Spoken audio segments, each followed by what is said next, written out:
Assalamualaikum warahmatullahi wabarakatuh. Innal hamdalillah nahmaduhu wa nasta'inuhu wa nastaghfiruh wa na'udzu billahi min shururi anfusina wa min sayyiati a'malina. Man yahdihillahu fala mudilla lahu wa man yudlil falan tajida lahu waliyyan mursyida.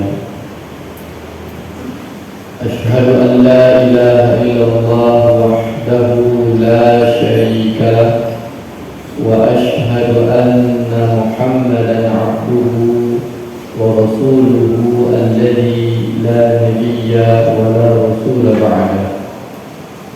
Allahumma salli wa sallim ala nabiyyina wa habibina wa rasulina Muhammadin wa ala alihi wa ashabihi wa man tabi'ahum bi ihsanin ila yaumiddin. Ayyuhal hadirun rahimakumullah, usikum wa iyaya bi taqwallah. Laqad fazal muttaqun biqawlihi ta'ala ya ayyuhalladzina amanu taqullaha haqqa tuqatih wa la tamutunna illa wa antum muslimun. Ya ayyuhalladzina amanu taqullaha wa qulu qawlan sadida yuslih lakum a'malakum wa yaghfir lakum dhunubakum. Ya ayyuhalladzina amanu qu anfusakum wa ahlikum nara. Qala subhanahu wa ta'ala fi kitabihil karim wa huwa asdaqul qailin wa takum minkum ummatun yad'una ilal khair wa ya'muruna bil ma'ruf wa yanhauna 'anil munkar wa ulaika humul muflihun. Wa qala ta'ala fi ayatil ukhra wa la tusa'ir khaddaka lin-nasi wa la tamshi fil ardi maraha innallaha la yuhibbu kulla mukhtalin fakhur. Amma ba'd, fa inna asdaqal hadithi kitabullah wa khairal hadi hadi Muhammadin sallallahu alaihi wasallam. Hadirin jamaah salat Jumat yang dirahmati Allah, kita semua menginginkan ketika menghadap Allah Subhanahu wa ta'ala menjadi orang-orang yang diridhai oleh Allah sekaligus dimasukkan ke dalam surganya yang mulia. Ini adalah harapan kita. Makanya Rasulullah sallallahu alaihi wasallam senantiasa mengingatkan kita dengan doa, Rabbana atina fid dunya hasanah wa fil akhirati hasanah wa qina adzabannar. Wahai Tuhan kami, berikan kepada kami kebaikan di dunia. Di dunia berada di jalan yang benar, jalan yang lurus, jalan yang diridhai oleh Allah Subhanahu wa ta'ala. Kemudian kita juga meminta agar Allah Subhanahu wa ta'ala memberikan kepada kita kebaikan di akhirat, berada dalam lindungan Allah di akhirat. Berat timbangan kebaikan dinaungi oleh Allah Subhanahu wa ta'ala, diberikan syafaat oleh Rasulullah, dan akhirnya dimasukkan ke dalam surga. Dan juga kita berdoa, ya Allah, jauhkan ya Allah kami ini dari siksaan api neraka. Hadirin jamaah salat Jumat yang dirahmati Allah, karena itu seluruh potensi kita dalam hidup ini kita harus kerahkan harus kita maksimalkan untuk beribadah kepada Allah Subhanahu wa taala, mulai dari meningkatkan nilai-nilai iman dan takwa sekaligus berbuat yang terbaik dalam hidup ini, beramal saleh, dan itu adalah pemberat timbangan kebaikan kita di hari akhirat. Dan kita juga harus menghindari berbagai macam kemaksiatan, kezaliman, kefasikan di dalam hidup ini agar kita tidak terjatuh ke dalam kesengsaraan di dunia dan kesengsaraan di akhirat nantinya. Hadirin jamaah salat Jumat yang dirahmati Allah, Rasulullah sallallahu alaihi wasallam menyebutkan dalam hadis yang diriwayatkan oleh Ibnu Majah. Hadis ini dari Thawban, sahabat Rasulullah yang mulia. Imam Al-Albani menyebutkan hadis ini dalam kitab As-Sahihah. Rasulullah sallallahu alaihi wasallam menyebutkan, man faraqar ruhul jasada wa huwa bari'un minat thalath dakhala al-jannah. Siapa saja atau barang siapa yang dia terpisah ruh dengan jasadnya, kembali kepada Allah Subhanahu wa taala, sudah tiba ajalnya, meninggal dunia, ketika dia kembali kepada Allah, bari'un minat thalath, kata Nabi, dia terbebas dari 3 hal. Dia tidak pernah melakukan 3 hal itu, maka dakhalal jannah, orang itu akan masuk surga, kata Nabi sallallahu alaihi wasallam. Maka hadirin jamaah salat Jumat yang dirahmati Allah, kita harus benar-benar mawas diri, jangan sampai kita terjebak melaksanakan 3 hal yang terlarang dalam Islam, yang kalau kita terjatuh pada 3 hal ini, tidak ada jaminan surga dari Rasul, atau bisa jadi kita akan masuk neraka Allah Subhanahu wa taala. Lihat halnya Rasul sallallahu alaihi wasallam melanjutkan, yang pertama, bari'un minal kibr, kita harus terbebas daripada kesombongan, atau bahasa lain takabbur, menyombongkan diri, atau al-fakhru, fakhar, membanggakan diri dalam hidup. Ini tidak dibenarkan di dalam Islam. Makanya di hadis yang lain Rasulullah sallallahu alaihi wasallam menyebutkan, la yadkhulul jannah, kata Nabi, tidak akan masuk surga. Siapa mereka? Man kana fi qalbihi mithqal habbatin min kibrin, barang siapa yang di dalam hatinya mithqal habbatin, ada seberat biji, ada sebesar biji di dalam hatinya. Di hadis yang lain disebutkan min habbatin min khardalin, ada sebesar biji sawi, padahal biji sawi itu kecil, maka dia tidak akan masuk surga. Apa itu yang ada di hatinya sebesar biji sawi? Min kibrin, kata Nabi, dari kesombongan, dari membanggakan diri, dari angkuh.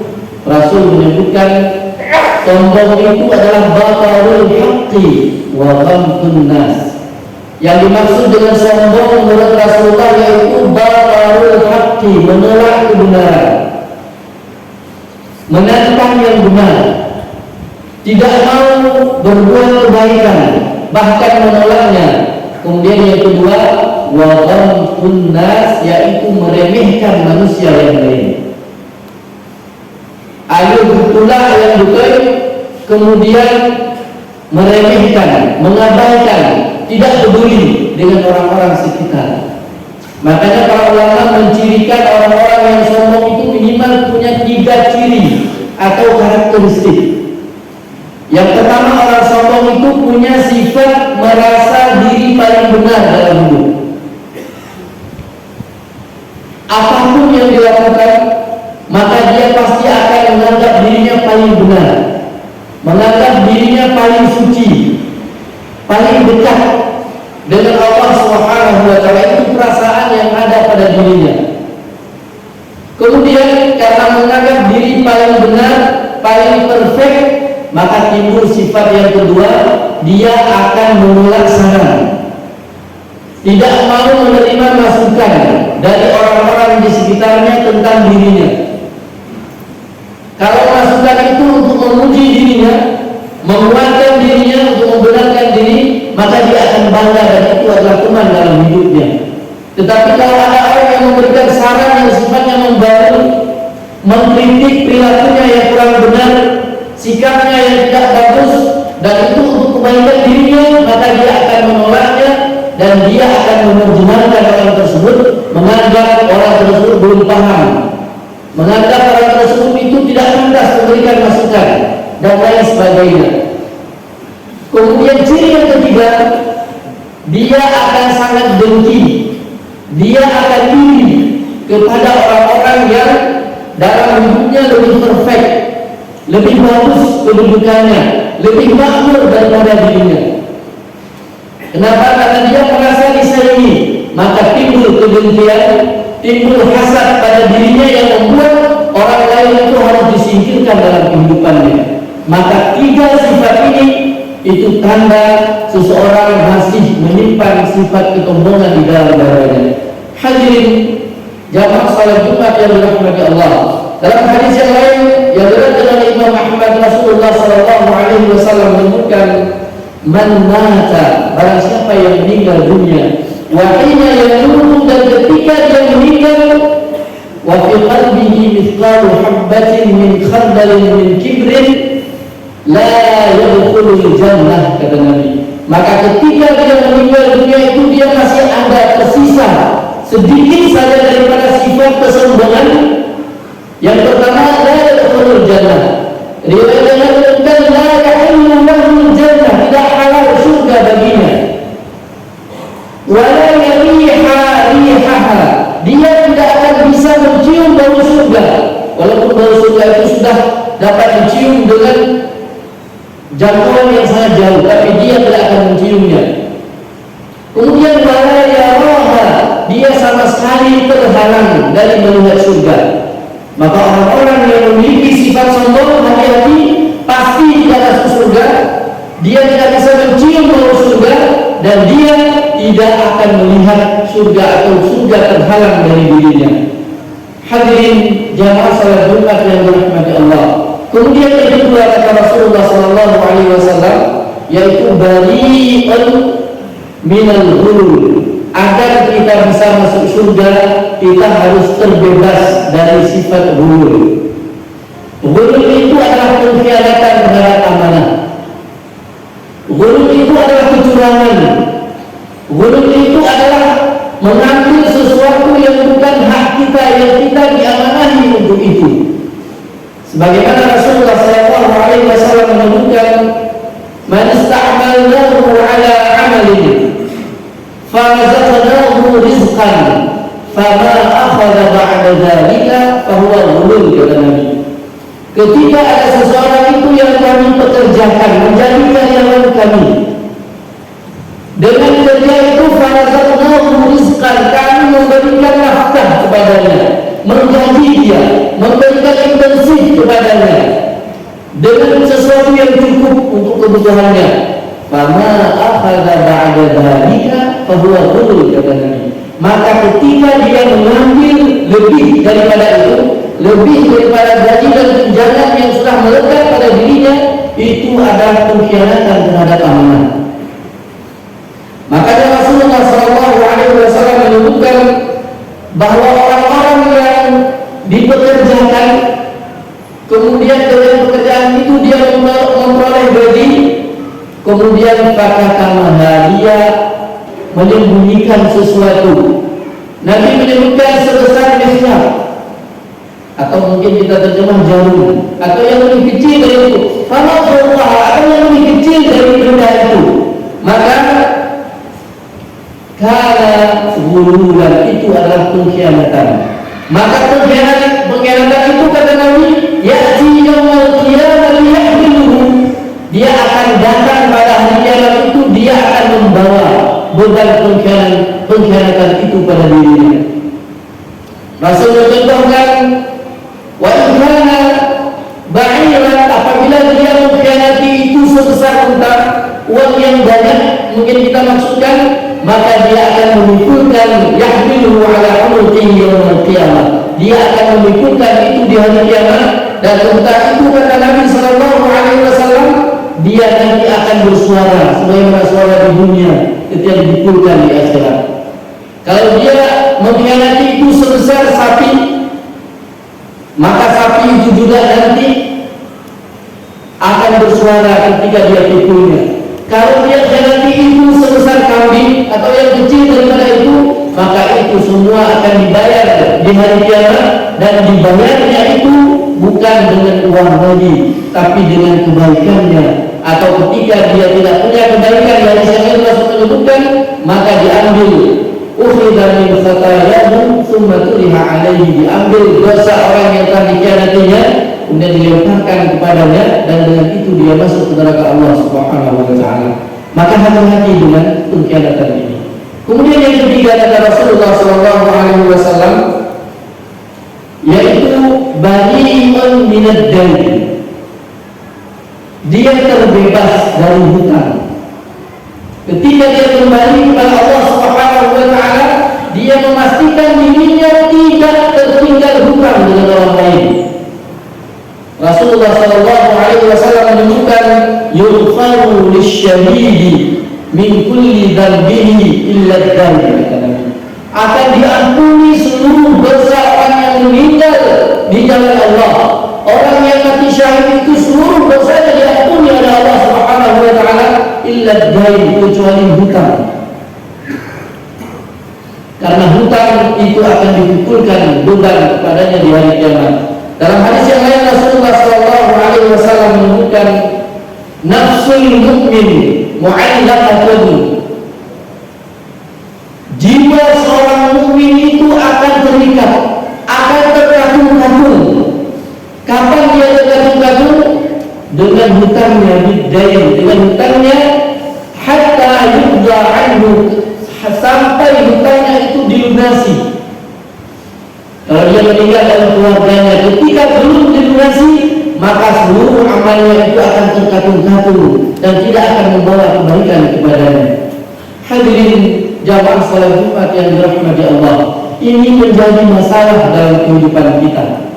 Banyak orang yang karena temannya akrab, dia menganggap utang piutang itu dianggap pemberian, sehingga dia susah membedakan apakah dia ambil itu atas nama hutang atau dia minta. Walaupun itu mungkin sebungkus nasi, walaupun itu mungkin barang yang kecil yang dia ketika dia mengambilnya, dia mengatakan ini saya pinjam, tapi ada kesan itu hanya kita ambil dari tangan kita. Begitu juga sebaliknya. Maka ini hati-hati, karena Rasulullah sallallahu alaihi wasallam itu sangat berhati-hati ketika dalam masalah hutang ini.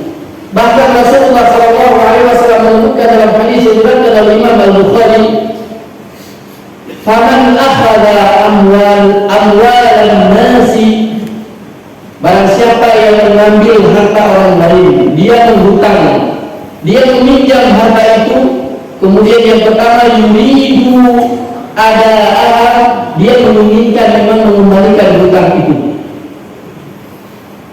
Namun ketika dipinjamkan orang lain memang ingin pulang sesuai dengan perjanjian, tapi ternyata Allah berkehendak lain.